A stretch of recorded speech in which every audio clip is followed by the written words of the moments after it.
Imagine a world where the passion for football isn't a celebration, but the detonator of bombs and thousands of deaths. A story so crazy it almost seems made up. In the heart of Central America in 1969, an unprecedented event rewrote the definition of conflict. It was not a dispute over resources nor over political ideologies, but a war triggered, at least in appearance, by three football matches. El Salvador and Honduras, two neighboring nations, found themselves on a battlefield where, just days earlier, they had faced each other on a soccer field. How was it possible that the world's most beloved sport could lead to bombings, invasions, and such a tragic toll of human lives? This is the story of how the beautiful game turned into a horror of war, a warning of how buried tensions can explode with an unexpected spark. To understand how three football matches could spark a war, we need to take a step back and look at the context. The fuse was sporting, of course, but the gunpowder had been building up for decades. El Salvador, the most densely populated country in the continental Americas, was plagued by a chronic problem of overpopulation and lack of arable land. Its economy, based mainly on agriculture, could not support an exponentially growing population. On the other side, there was Honduras, a much larger country with vast areas of undeveloped land. This geographical and economic disparity led to massive migration. For decades, hundreds of thousands of Salvadorans, driven by poverty and the search for new opportunities, crossed the border and settled in Honduras.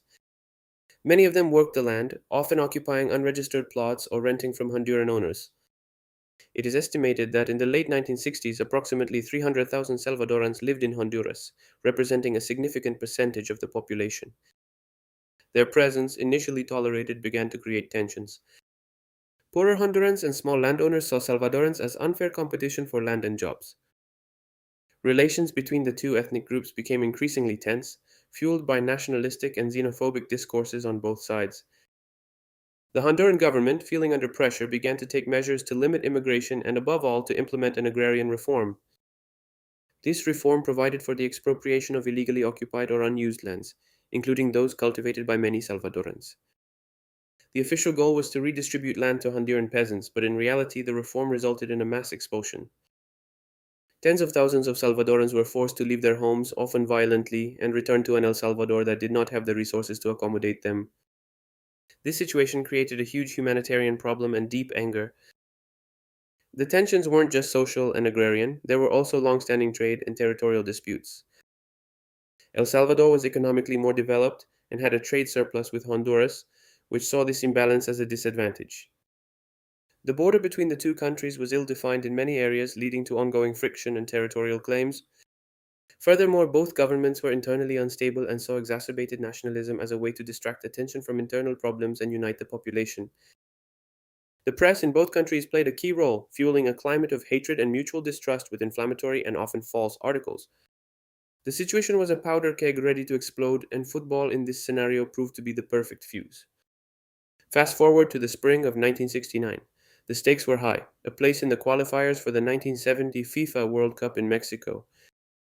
The two countries were scheduled to face each other in a series of matches that, under normal circumstances, would have been merely a sporting event. But the circumstances were not normal. The atmosphere was already charged with electricity, politics, economics, and social hatred had created a keg of gunpowder.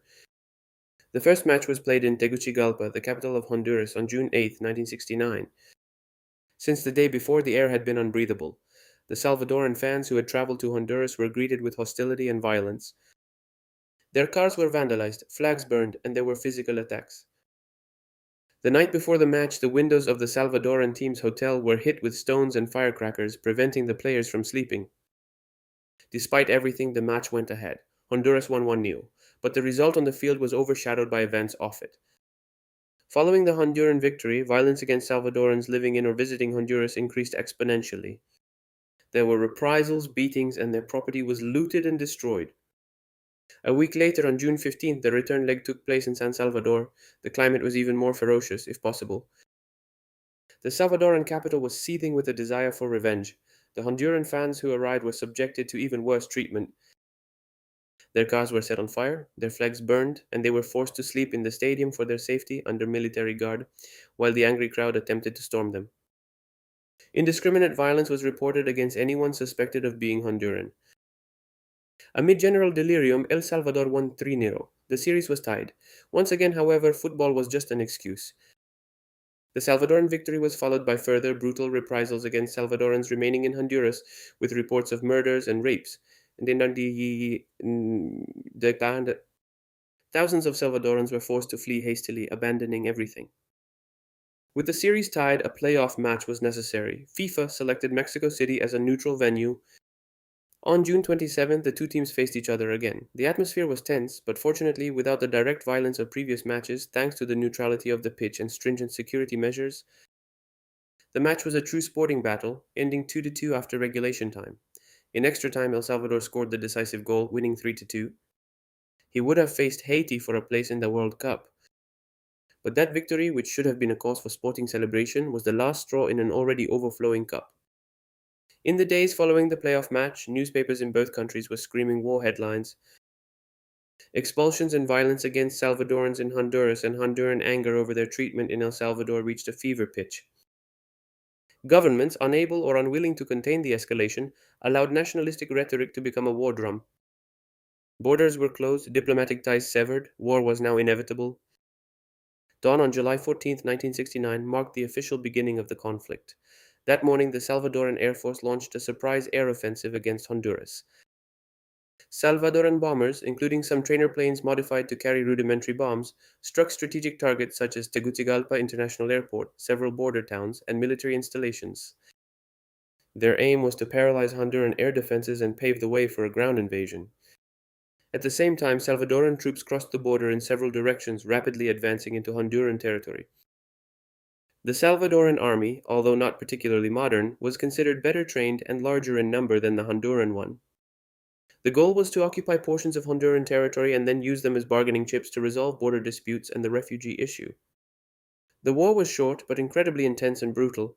It was fought not only between soldiers but also with episodes of lynching and violence perpetrated by civilian populations against enemies present in their respective territories. For 6 days, from July 14 to 18, the fighting was fierce. Both countries were unprepared for a full-scale war, but the violence and determination were palpable. Honduras, although initially taken by surprise, managed to mobilize its forces and resist the Salvadoran advance, albeit with great difficulty. The Honduran Air Force, despite suffering initial losses, managed to react, engaging in aerial combat and attempting to intercept the Salvadoran planes. The international community, and in particular the Organization of American States, GITOAS, intervened quickly. The United States, concerned about instability in the region at the height of the Cold War, applied strong diplomatic pressure. The OAS called for an immediate ceasefire and the withdrawal of Salvadoran troops. Initially, El Salvador resisted, first demanding guarantees for its citizens in Honduras and the resolution of border disputes. But international pressure became unbearable. The OAS imposed economic sanctions and threatened further measures.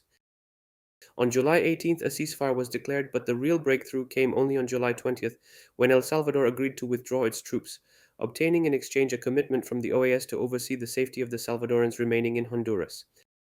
The troops withdrew completely in early August. The war, though short-lived, had dramatic and lasting consequences. The human toll was devastating. An estimated 3,000 people were killed, mostly civilians, and thousands were injured. Over 100,000 Salvadorans were forced to return to El Salvador, becoming internally displaced and exacerbating the country's already severe land and overpopulation problems. These forced returns created an enormous humanitarian and social crisis. The economic impact was equally catastrophic. Infrastructure was damaged, trade between the two countries came to an abrupt halt, and the economic integration of Central America, which had made progress in previous years, suffered a severe blow. The border between El Salvador and Honduras remained closed for over 10 years, hindering economic recovery and fueling long-lasting resentment. It took years of international negotiations and mediation to fully normalize relations and finally define the borders. The 1969 football war remains a disturbing example of how latent social, economic, and political tensions can explode violently, with a seemingly innocuous spark. It was an absurd conflict, a macabre paradox. The celebration of sport, a symbol of unity and fair competition, was transformed into a pretext for a brutal war, leaving in its wake a trail of death and destruction. It is the story of how fanaticism, propaganda, and the inability to face real problems can lead human beings to the deepest horror, proving that sometimes the truth is more shocking than any fiction. If this incredible story has moved and interested you, don't forget to subscribe to the channel so you don't miss our next historical insights.